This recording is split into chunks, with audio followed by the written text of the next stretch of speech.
la semaine dernière, à la surprise quasi générale, Melania Trump fait une déclaration pour expliquer que non, non, mais vous comprenez, je n'ai aucun rapport avec Epstein. Tout ça, ce sont des mensonges et on a essayé, on a une première partie d'émission qui est disponible sur la playlist de décrypter ce qui s'est passé. On en aura une deuxième qu'on devait faire dans la foulée et puis actualité n'a pas pu être, on n'a pas pu la faire.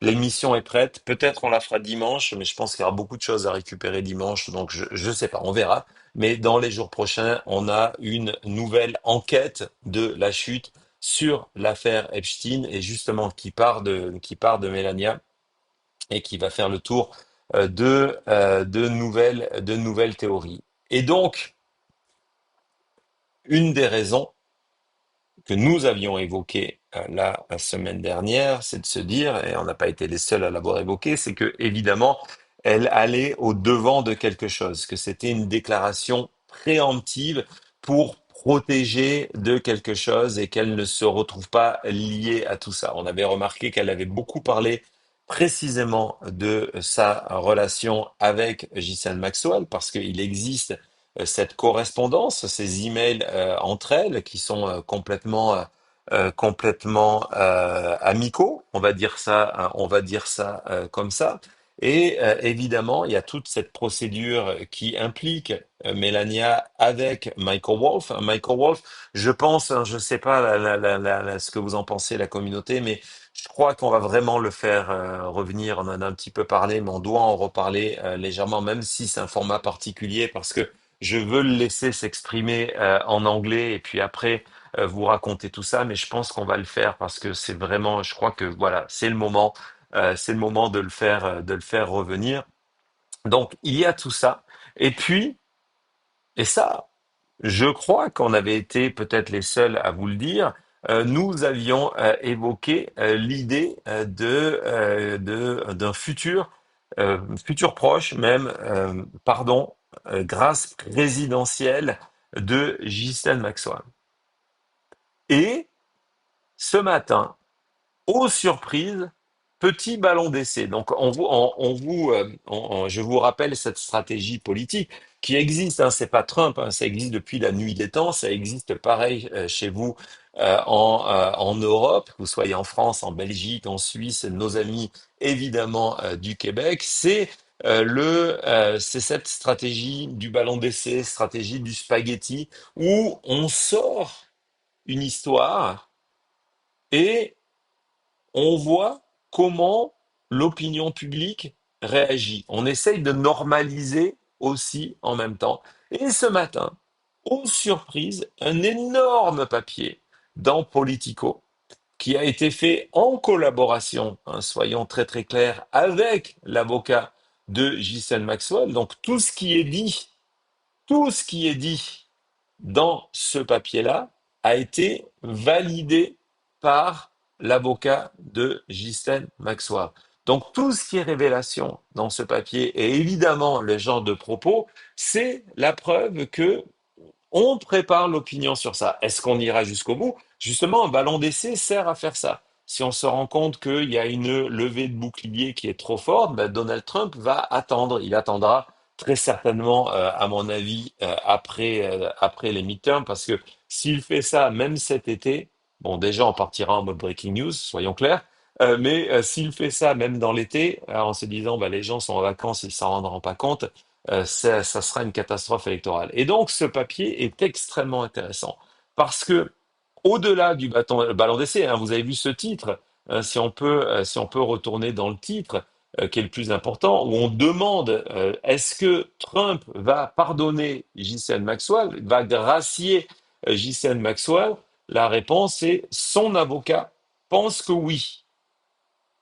Hein, si Maître Eolas, c'est pas son horaire, si Maître Eolas était là, évidemment, il vous aurait dit qu'un avocat, lorsqu'il pense quelque chose et qu'il en dit publiquement, c'est que ça se prépare. Et ce papier est extrêmement intéressant parce que ça se veut être on va voir la photo de l'avocat David Oscar Marcos. C'est un portrait de l'avocat de Ghislaine Maxwell, c'est lui, David Marcus, qui va dans un premier temps, essayer de réhabiliter Maxwell aux yeux de l'opinion publique en nous expliquant que c'est elle la victime. Non, non, c'est pas les survivantes, c'est pas ces femmes qui depuis des années se battent et ont raconté sous serment pendant le procès de Maxwell combien elles avaient été non seulement recrutées par Maxwell, mais qu'elle organisait une partie du réseau. Non, non, ce ne sont pas elles qui ont été violées, y compris par Ghislaine Maxwell. Non, non, c'est la victime, vous avez compris, c'est Ghislaine Maxwell. Et donc ça, c'est la première partie de cette stratégie de vous faire accepter l'inacceptable. C'est dire non, mais on n'a pas vraiment compris. Hein, dans la réalité, on va avancer dans l'article, dans la réalité, en fait, c'est un bouc émissaire. C'est un bouc émissaire. Dans la réalité, si Epstein ne s'était pas suicidé, donc déjà on insiste, il dit il n'est pas mort, il ne dit pas si Epstein n'était pas mort en prison. Si Epstein ne s'était pas suicidé, donc il n'y a aucun doute là-dessus, c'est terminé. Et donc, elle dit, or whatever, ce qui est quand même assez intéressant, elle dit, bah, dans la réalité, jamais elle n'aurait été poursuivie. Qui est un peu la stratégie qui est mise en avant actuellement, c'est ça ce qui est intéressant, par le département de la justice, par Kash Patel, qui est venu certifier quand même qu'il n'y avait pas de réseau Epstein, hein, que ce millier de victimes, ce millier de survivantes, c'est juste Epstein à lui tout seul. Hein, il n'y avait rien d'autre. Et donc là, c'est ce qu'il dit. Il dit, ben voilà, c'est ça. Non, mais oui, Domi, évidemment, il y a eu un procès, il y a eu des témoignages, il y a eu des documents. Mais là, on est dans effacer tout ça. On est dans du révisionnisme judiciaire encouragé par l'administration Trump. Donc, c'est pour ça, on essaye de faire passer cette idée parce que les procès, c'était quand? C'était en 2019. Qui s'en souvient? Qui s'en souvient? Double peine, on est d'accord. Et donc, il se dit, ben voilà, en fait, il sait que du côté, alors là c'est ignoble, que du côté du Congrès, on veut avoir la vérité sur l'affaire Epstein.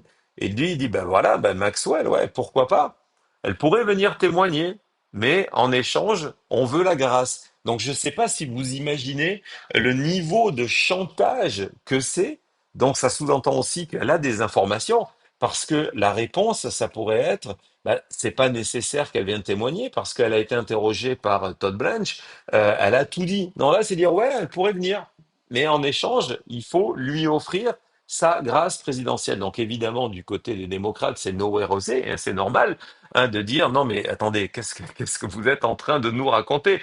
On est en train de parler de quelqu'un qui a été reconnu coupable de crimes sexuels, de crimes, hein, au-delà du fait qu'elle a menti parjure, au-delà du fait qu'elle a participé à ce réseau, qu'elle a organisé partiellement ce réseau, qu'elle a participé à des crimes. Et là, on nous dit quoi? Non, pour qu'elle vienne parler devant le Congrès, il faut lui donner une grâce, mais c'est complètement fou. Et là, il y a le côté complètement cynique de l'avocat de Oscar Marcus qui dit, ouais, ben bon, ils font ça pour les électeurs et dans la réalité, eux font ça pour avoir, pour faire plaisir à des électeurs. Moi, je suis là pour protéger mon client. Il y a que ça qui m'intéresse. Waouh! Waouh! Là, on comprend que on essaye de recadrer ça. Donc, il y a toute une partie qui est extrêmement intéressante et on va pas être surpris où on apprend que David Marcus, c'est l'ancien élève de Dershowitz. Dershowitz, qui est l'avocat de Donald Trump, qui a été l'avocat de Jeffrey Epstein. Donc, ce qui est assez intéressant, c'est que on essaye de recadrer ça en disant non, non, mais vous comprenez. En fait, Ghislaine Maxwell, vraiment une victime. Elle est victime d'une époque. Ouais, c'est parce que le monde est woke que Maxwell est en prison. C'est pas parce que il y a eu des enquêtes, c'est pas parce que le FBI a fait son boulot, c'est pas parce qu'elle a été jugée, c'est pas parce qu'un jury populaire a prononcé son inculpation, sa culpabilité, c'est pas parce qu'un juge a déterminé une peine de prison. Non, non, non. Elle est victime du wokisme. Elle est victime de cette nouvelle époque du macartisme sexuel. Elle est victime du marketing. Ça va, Thomas? Non, Thomas, il est comme vous. Hein, Thomas, c'est le chat en ce moment. Du macartisme sexuel. Et puis, où l'article devient le plus intéressant, à mon avis, c'est que il revient sur les relations entre Todd Blanche. Alors Todd Blanche, c'est le moment de vous rappeler que non seulement c'est aujourd'hui le ministre de la Justice intérimaire, c'est lui en tant que numéro 2 du ministre de la Justice lorsque Pam Bondi était là, qui a été envoyé pour aller interroger pendant 2 jours Ghislaine Maxwell. Résultat, elle s'est retrouvée dans une prison qui est considérée comme le Club Med. C'est aussi l'avocat de Donald Trump. Et là, on sait, on vous avait raconté, on vous avait même montré les extraits, hein, c'est dans notre playlist très très tôt. On avait fait cette émission il y a presque un an. On vous avait passé les extraits des deux podcasts parce que l'avocat de Ghislaine Maxwell, Marcus, a un podcast et il a invité 2 fois en podcast son ami Todd Blanche pour discuter de tas de choses. Donc on vous avait montré ça, mais là, Politico, la partie enquête, ils sont allés encore plus loin et ils vont révéler quoi? Que en fait, Marcus, l'avocat actuel de Ghislaine Maxwell, a failli devenir l'avocat de Donald Trump dans l'affaire des papiers, des documents secrets de Mar-a-Lago, Jack Smith et tout ça. Il a failli. Lui, il voulait. C'est sa femme qui lui a interdit. Sa femme lui a dit non, non, tu vas pas faire ça, tu vas pas devenir le client tu vas pas prendre Donald Trump comme client parce que notre réputation va être foutue en l'air. Mais lui, c'est le regret de sa vie. Il a tout essayé pour venir aider Donald Trump. Donc comprenez bien ce que je suis en train de vous dire. C'est un fidèle de Donald Trump qui aujourd'hui est l'avocat de Ghislaine Maxwell. Non, non, il y a rien de suspect là-dedans.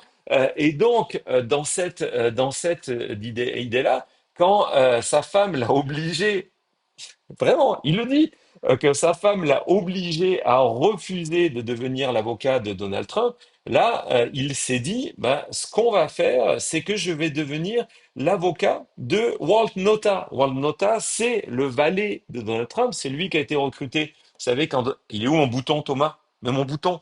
Vous savez, quand on appuie sur la petite sonnette pour avoir du Diet Coke, c'est lui. Walt Nauta, c'est lui. On a les images, on vous les a présentées il y a quelques semaines les films de surveillance qui a déplacé ces documents secrets pour les charger à bord du jet de Donald Trump pour qui est parti avec le plan secret, les plans secrets pour envahir l'Iran, qui est parti du côté de son golfe, où en même temps, c'était le hasard, il y avait le banquier de MBS qui était là pendant quelques jours. Donc l'Arabie Saoudite, là aussi, on vous doit une troisième partie d'émission, ça va arriver à un moment. Et donc, il a essayé Nota. Et puis, il est tellement proche à devenir l'avocat de Nota. Et non, ça c'est la dernière, Thomas, été trop rapide. Donc, il essaye de devenir. Ça ne se passe pas bien, mais regardez, on découvre que Marcus va à Doral, donc qui est le golfe près de Miami qui appartient à Donald Trump, et que là, il a une réunion avec Eric Trump, Alina Habba, qui à l'époque est l'avocate, Donald Trump lui-même et Todd Blanche pour voir comment on peut l'intégrer à l'équipe. Donc c'est lui, hein, vraiment, je veux insister là-dessus, imaginez la chose, c'est lui qui est aujourd'hui l'avocat de Ghislaine Maxwell et qui est en train de négocier. Et c'est pour ça que, conclusion de cet article, lorsque on lui demande s'il pense que Donald Trump va lui donner cette fameuse carte de grâce présidentielle, le terme c'est bullish, ça veut dire qu'il est optimiste et il dit oui. Il dit, bon, je ne peux pas vous donner un pourcentage, mais il y a une bonne chance. Il y a une bonne chance et une bonne raison, évidemment, parce qu'on essaye de vous emballer tout ça dans la carte de... Non, non, mais elle le mérite, hein. Elle le mérite. C'est une victime, encore une fois. Donc voilà, vous voyez ce qui est en train de se préparer. C'est un panier de crabes. Évidemment, on va y revenir dans les jours et dans les semaines à venir, mais d'un coup, je ne sais pas ce que vous en pensez le chat, hein, c'est le moment de nous le dire. Le discours de Mélania, la semaine dernière, prend un nouveau sens. Allez, à tout de suite.